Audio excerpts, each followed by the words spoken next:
Bonjour à tous, donc suite au sondage du jour, donc voici une analyse donc sur ALTBG, donc la société blockchain. Donc on est dans une sortie de triangle. Vous voyez qu'on est sorti du triangle donc ici le 19 mars. On a fait une petite réintégration et puis tout de suite on est reparti à la hausse. Donc on est ensuite revenu tester ici l'ancienne résistance, hein, qui pour l'instant donc permet au prix donc d'être envoyé vers le haut. Et puis vous voyez, hein, donc ici on peut décrire cette zone de résistance, hein, qui est vraiment qui correspond au plus haut. Et donc on voit que pour l'instant à chaque fois, hein, que ce soit ici en février, que ce soit ici donc en mars et en avril, on a pour le moment donc on a des prix qui ont été pour le moment renvoyés à chaque fois à la baisse. Donc on peut vraiment déterminer cette zone de résistance. Donc qui pour l'instant nous a renvoyé les prix à chaque fois à la baisse. Donc ça peut constituer finalement l'objectif, hein, de passage pour espérer aller chercher plus haut. Donc on voit ici, hein, sur l'objectif théorique, hein, quand on reporte, on peut très bien donc se fixer cet objectif aux alentours de 3,10. Donc j'ai envie de dire, voilà, ce passage de le passage de cette zone là constituera vraiment, je pense, peut-être un déblocage aussi au niveau des volumes et peut-être donc un déblocage au niveau des acheteurs pour pouvoir aller chercher plus haut. Mais on voit que pour l'instant, les acheteurs sont pas prêts à payer suffisamment en masse pour pouvoir aller plus haut. Donc pour le moment, à chaque fois, les vendeurs finissent gagnants. Ressortent gagnants, on va dire, de ce petit combat là entre les acheteurs et les vendeurs. Voilà, donc ça peut constituer éventuellement un signal d'achat lors du passage. On y reviendra tout à l'heure, hein, sur la conclusion, mais ça peut constituer un signal d'achat lorsqu'on aura passé cette zone, on va dire, de turbulence à chaque fois qui renvoie les prix vers le bas. Voilà. Ensuite, donc, je vais passer en deux écrans puisque j'aime bien à chaque fois comparer comme ça sur les deux valeurs. Donc je vais vous mettre à peu près les mêmes échelles. Je vais essayer dans tous les cas. On va passer donc en journalier dans un premier temps. Voilà, donc les supports, les résistances sont exactement les mêmes, hein. Je vous les ai reportés sur cet écran à droite. Donc on peut voir, hein, que la valeur donc est passée haussière aux alentours, donc ici, hein, voilà, je vais revenir en arrière. Voilà, la valeur est passée haussière, hein, par ici, là, en passant à peu près au mois de juin, un petit peu même avant, là, au mois d'avril, et puis c'est vrai qu'elle a longtemps traîné juste au-dessus de la SSB. Donc on va dire que voilà, les prix ont passé la SSB, donc le nuage, aux alentours de fin avril, et depuis on voit que les prix, hein, restent au-dessus du nuage. Donc la valeur est passée haussière à peu près à ce niveau-là, à cet endroit-là.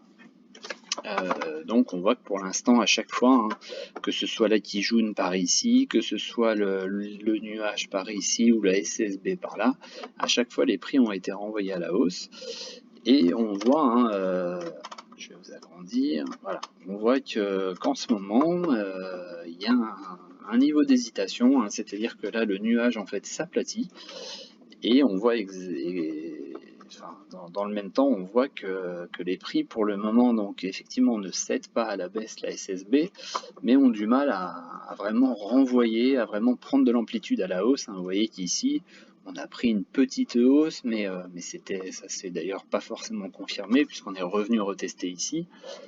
Donc voilà, donc on est dans je pense, hein, après pas mal de hausses, hein, puisque la valeur vient quand même de quelques centimes, hein. Finalement, elle était à 25 centimes. Aux alentours du mois de juin, on voit que là on commence peut-être à marquer un petit peu le pas sur la valeur, et on voit donc que ce nuage commence à nous montrer une certaine indécision sur les prix, hein. Donc on traîne aux alentours, donc on est toujours bloqué, hein. Vous voyez, hein, c'est le même, hein, mon curseur se balade exactement au même endroit. Donc vous voyez que pour le moment on se balade entre cette zone, on va dire, et la zone de la SSB, donc qui est la grosse ligne rouge ici. Voilà. Donc la SSB tente de renvoyer les prix, mais pour le moment, ça reste limité, l'amplitude est limitée.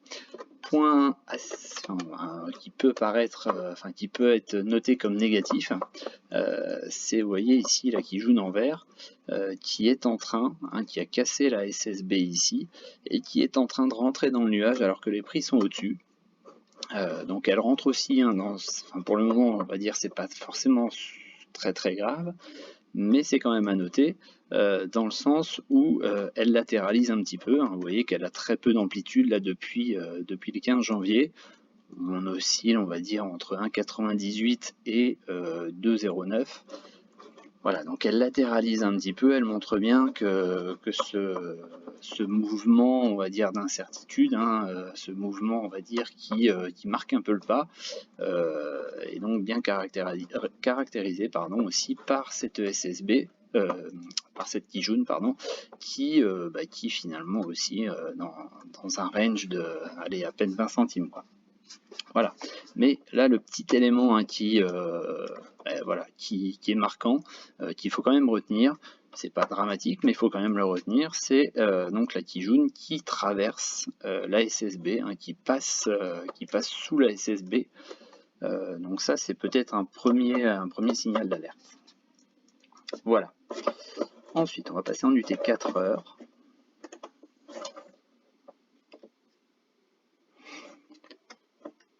Voilà, donc, j'ai bougé ça, voilà.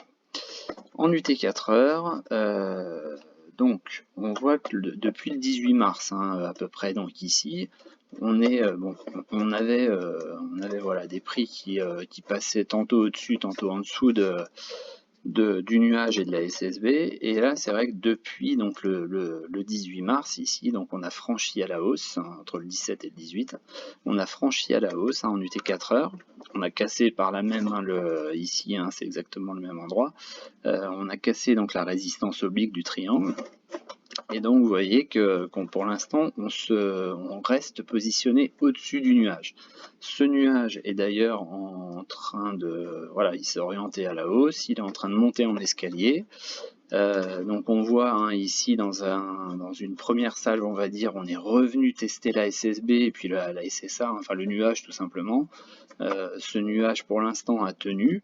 On voit qu'on a repassé la Kijun et on est revenu traîner aux alentours de cette Kijun. Donc ce qui serait pas mal, c'est vraiment ce qui serait vraiment intéressant en termes de poursuite de la hausse, ce serait tout simplement de repartir à l'abordage de cette zone de résistance, qui est exactement la même ici qu'en journalier, et peut-être éventuellement donc de la passer, donc on va dire que la Kijun passerait donc de nouveau haussière, elle partirait à la hausse, le nuage continuerait sa progression, et résultat, donc comme je disais tout à l'heure, au tout début, le passage de cette zone constituerait vraiment, je pense, un signal d'achat pour aller chercher donc les 3,10 qui sont l'objectif théorique de la sortie du triangle.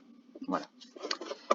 On peut noter aussi, et ça c'est pareil, ça veut pas forcément dire grand chose pour le moment puisque c'est une projection d'une formation en cours, mais il faut quand même garder ça en tête.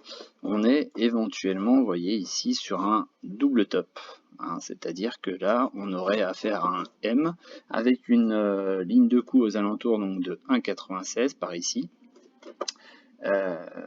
Donc voilà, donc 1,96 qui pourrait aussi servir de support, puisque la ligne de coup, on n'est pas forcé de la casser, ça pourrait d'ailleurs valider donc la formation en M.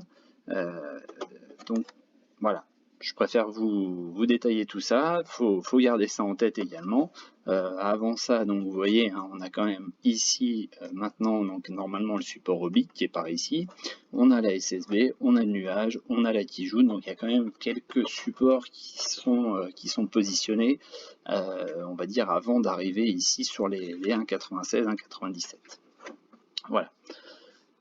Donc pour conclure, ceux qui veulent passer à l'achat, soit vous passez à l'achat en attendant dans un premier temps donc cette zone-là, hein, c'est-à-dire en projection. Donc on aurait par exemple, voilà, ici peut-être un retour ici, pour ensuite repartir à la hausse. Donc ça peut être la première, on va dire la première constitution de ligne pour passer à l'achat. Deuxième chose, ça peut être tout simplement, je reviens ici en journalier sur le côté gauche, ça peut être tout simplement, je vais effacer pour que ce soit plus clair, ça peut être tout simplement ici sur le dépassement des 2,38, hein, c'est-à-dire le passage finalement de la zone de turbulence qui nous renvoie à chaque fois les prix vers le bas. Donc une fois qu'on aura passé ce plafond, on va dire, voilà, on pourrait très bien donc imaginer un passage ici, aller sur les, voilà, à peu près par ici, pullback, et ensuite repartir à la hausse. Voilà, ça peut être la deuxième constitution d'une ligne. Donc après, chacun sa méthode hein, pour rentrer sur la valeur. Ça peut être aussi tout simplement attente ici d'un retour sur le support pour ensuite repartir ici à la hausse. Voilà, donc il y a plusieurs façons de constituer sa ligne. Je pense que pour le moment, pour ceux qui ne sont pas encore dedans, en tous les cas, c'est un peu tôt pour rentrer. C'est-à-dire que là, on est à peu près à la moitié des chemins. Donc soit on attend ce pullback ici, au risque peut-être de le louper, soit on attend le passage de cette zone-là, hein, et puis donc après, tenter l'objectif théorique hein, qui est ici, donc aux alentours de 3,10.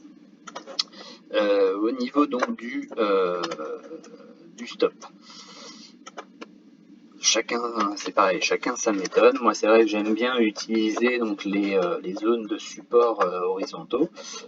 Donc, vous voyez qu'on a une zone là, qui a été travaillée plusieurs fois ici, qui a été retravaillée sur une mèche ici, qui a été retravaillée plusieurs jours ici, et vous voyez donc que ça a constitué plusieurs fois donc des mèches dessus.